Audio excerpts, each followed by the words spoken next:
Ano ba ang Seiko X PADI? At iyan po ang ating tatalakayin sa video nating ito. Lamang ang may alam.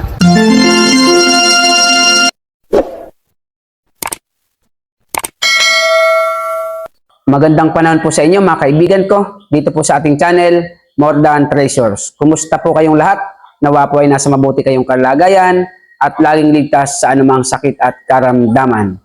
So sa video po natin ito ay ating sasagutin, tatalakayin ang isang katanungan ng ating isang masugid na taga-subaybay. Ang pangalan niya ay si Rini Boy. Ang sabi niya, ano po ba ang Seiko X PADI? Ibig sabihin, tinatanong po niya kung anong klase ang relong Seiko X PADI. So ang relong Seiko X PADI po ay marami po yaang model. Marami pong klaseng ginawa ang company ng Seiko 5. Ngunit ang ituturo ko po sa inyo na Seiko X PADI ay isa po sa lagi kong nakikita at lagi kong na-encounter, nagagawa at nahawakan ng mga relo ng customer at maging ng mga kaibigan po natin. Ito yung malimit kong makita ang Seiko X PADI na diver watch. Ito ay ang Seiko X PADI Prospex. Yan po ay blue dial at ang kanya pong insert ring doon sa kanyang top ring ay combination red at saka blue. So, ang isa pong Seiko X PADI ay klase po ng diver watch na ito po ay bagong labas lamang ng Seiko Company. Ngunit, ang relo pong ito, kung tawagin, ay isa din po itong klase ng relo na turtle. Pag sinabi po kasing turtle, ganyan po ang hugis niyan, malalapad na para pong pagong. Kaya po tinawag na turtle. At ang mga relong Seiko na turtle, yan po ang original niyan ay mga vintage na relo, mga sinauna. At gusto ko pong malaman nyo na itong bagong labas na Seiko X PADI Prospex Turtle ay ginaya lamang po sa isang sinaunang Seiko 5 na vintage. At ito po yung Seiko 5 6309 7040. Kapag pinaghambing nyo po yung dalawa, sila ay magkamukha po ng case. Pareho po silang turtle case, malapad ang kanilang mga kaha at sa susian magkapareho po sila.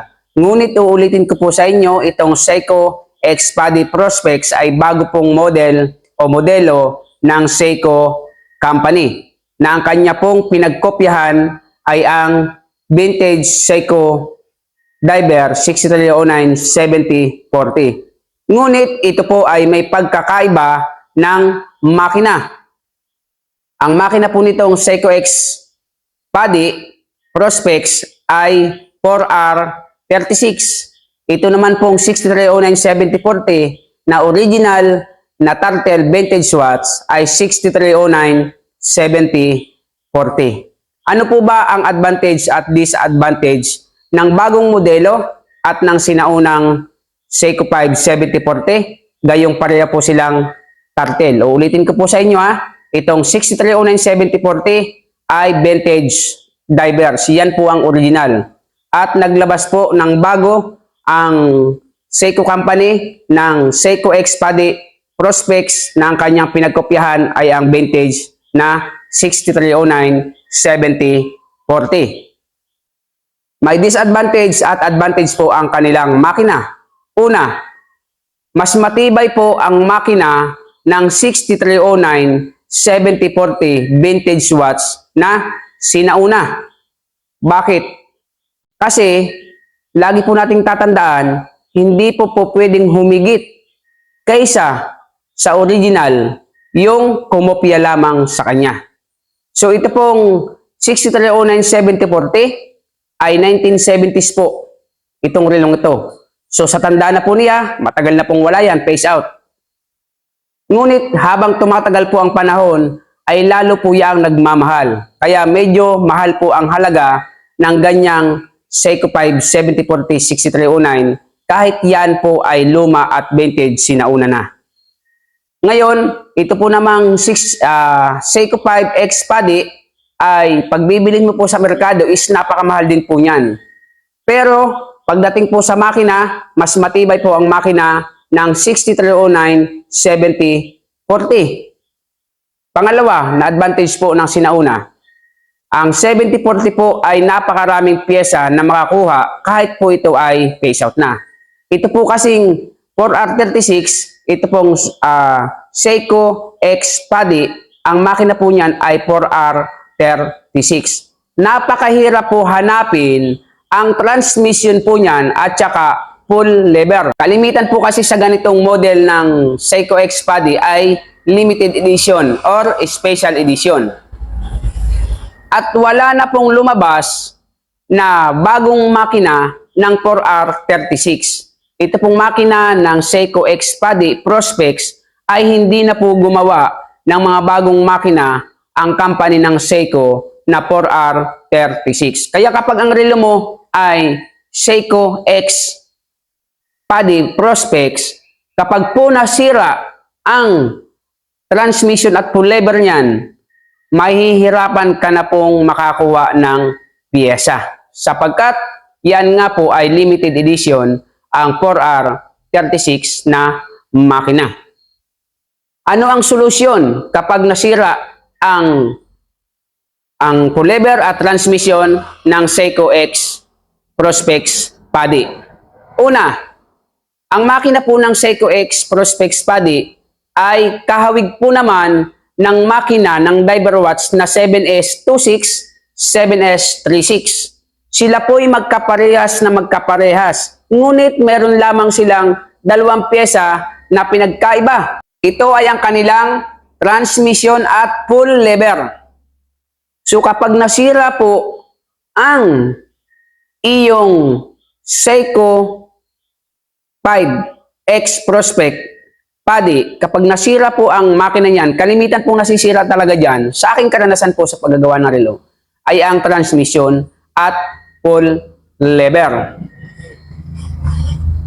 So ang mangyayari po niyan, yan po ay mamamatay na kapag yan po ay sira. Dahil kahit gumalaw ang braso mo, hindi na po sumususi yung kanyang rotor, yung kanyang barrel drum, hindi na po umihigpit sapagkat hindi na nga po kumakain yung kanyang transmission at full lever. Alam po yan ng mga technician. Kaya kapag ang iyong Seiko Prospex ay ginalaw mo, pag napakalambot na po nung yumuyoyo sa loob umuuga, ibig sabihin hindi na po yun nagcha-charge. Sira na ang iyong full lever at transmission. Ngunit meron po itong paraan o alternatibong ginawa ang Seiko Company ng 4R36 Seiko Prospex. Kapag nasira po ang kanyang transmission at full lever, yun po kasing 7S at saka 6309, hindi po yun sumusisi ang susian. Pag ito po binuksan mo, ang susian niya, hindi po yan sumususi, hindi po yan nagmamanual winding. Ang pinakang susi po talaga ng mga 7S at 6309 is automatic, yung galaw ng braso mo. Ngunit, ang Seiko X PADI Prospex, yan po ay may manual. Pag sinabing manual, luluwagan mo lamang yung susian para pong 4206. Pagkaluwag niyo po niyan, kakalas yan, mawawala sa kanya thread, pwede mo na po yung susian. Madidinig niyo po, sumasagitsit din po yan katulad ng mga 4206 na ganun. Susian niyo po ng susian yon hanggang sa maramdaman mo medyo mahigpit na. Kapag medyo mahigpit na ang susi, ibig sabihin mahigpit na po yung barrel drum, yung kanyang mainspring, full charge na po yan. Yan po ay tatagal na po yan ng 2 araw. Tuloy-tuloy po ang andar ng iyong Prospex Seiko X PADI na relo. Ngunit pagkalipas po ng 2 araw, mamamatay na po ulit yan kasi sira na nga po yung kanyang automatic or self-winding. Magmamanual ka na naman. Mas maganda po niyan, pagkagising mo sa umaga, early in the morning, sususian mo po ito ng manual para po hindi namamatay ang iyong relong Seiko Prospex. Paano ba malalaman na sira na po yung iyong transmission full lever ng iyong Prospex na relo or Seiko X PADI? Yun nga po, kapag namamatay na po ang relos mo. Halimbawa, namatay ang relos mo. Seiko X po yan PADI. Pag namatay yan, ugain mo. Hindi po maandar. Malambot ang rotor. Subukan nyo pong i-manual. Luwagan ang susian, susian mo po, sasagitsit yan. Pag humigpit po yan at umandar, ibig sabihin, sira na ang pull lever at transmission, gumagana na lamang yung manual.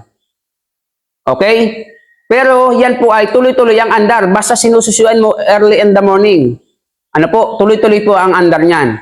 Kung gusto mo naman pong palitan ng pyesa, kasi yan po ay mahirap man kumuha po ng mga pull lever at transmission, wala na po sa bilihan namin yan. Kung hindi ka talaga maghahanap ng katulad niya na Seiko X Padi na buo ang pull lever at transmission, yun ang ililipat mo. Ang pinakang alternatibong makina po dyan na pwede nyo pong ipalit sa mga technician ay ang makina ng Seiko 7S36 na diver watch na original din. Yan po ang salpak na salpak dyan. Isasalpak nyo po ng isang buo. Yan po ang sukat sa makina ng Seiko X Padi. Yan po ang kanyang pwede pong alternatibong makina. Original pa din po kasi Seiko, kaya lamang pang 7S. Ano po? Hindi siya pang Seiko X Padi. Pero pwede nyo po yung isalpak doon, sabihin mo lamang sa may-ari, walang katulad niyan at makukuhaan ng pull lever at transmission. Pwedeng palitan ng isang buong makina ng original din na pang 7S na divers.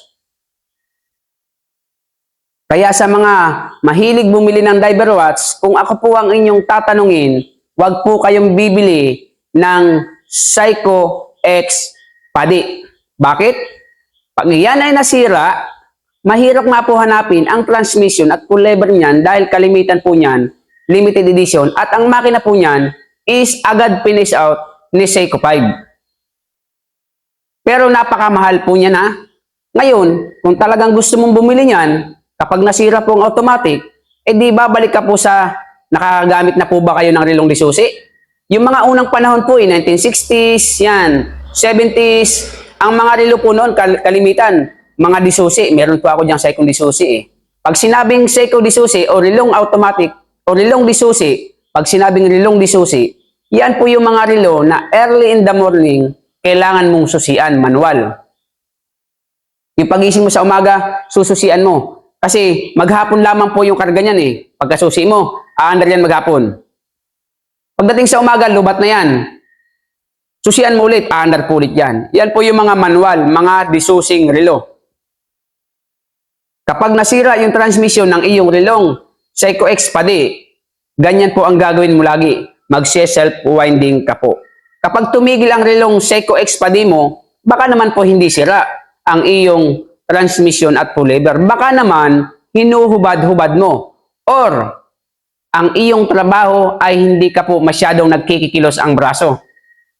Katulad ng yung lagi ka lang nasa opisina, paupo-upo ka lang, perma lang yung kanan mo, di yung kanan ang gumagalaw, yung kaliwa mo, suporta lang. Talaga pong mamamatay ang mga relong diver watch kapag hindi ka po laging matrabaho sa iyong ginagawa. Ngunit kapag paborito mo talaga ang Seiko X Padi, kasi nga po mahal na, tapos ay turtle pa, malapad, kapag nasira po ang automatic niyan at pull lever, transmission, papalitan mo na ng isang buong makina ng 7S26, 7S36. Original din po yun at yan po ang salpak na salpak sa iyong relo na Seiko X Padi. Wala na pong ibang makina pwedeng sumalpak dyan kundi ang 7S36.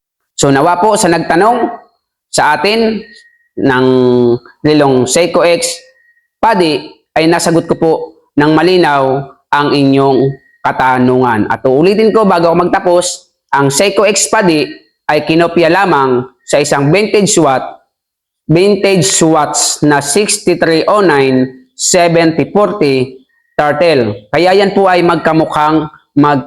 Bago tayo magtapos, hindi po pwedeng humigit ang alipin kaysa kanyang guro. Hindi pwedeng mas matibay ang kumopya sa kinopya. Laging matibay po ay ang original. Kahit po ito'y original, yung kumopya, mas matibay pa din yung kanyang pinagkopyahan. So, marami pong salamat sa mga bagong dating. Kung nagustuhan niyo po ang ating channel, pakisubscribe niyo po ang ating channel, pakihit ang notification bell upang lagi kayong update sa ating mga bagong videos. Kung nagustuhan niyo nga, paki-like and share sa ating mga kaibigan. At kung may katanungan, comment po kayo sa ating comment section. Sa mabilis na usapan, meron po tayong FB page, More Than Treasure. See you on our next video. God bless po. Lamang ang may alam.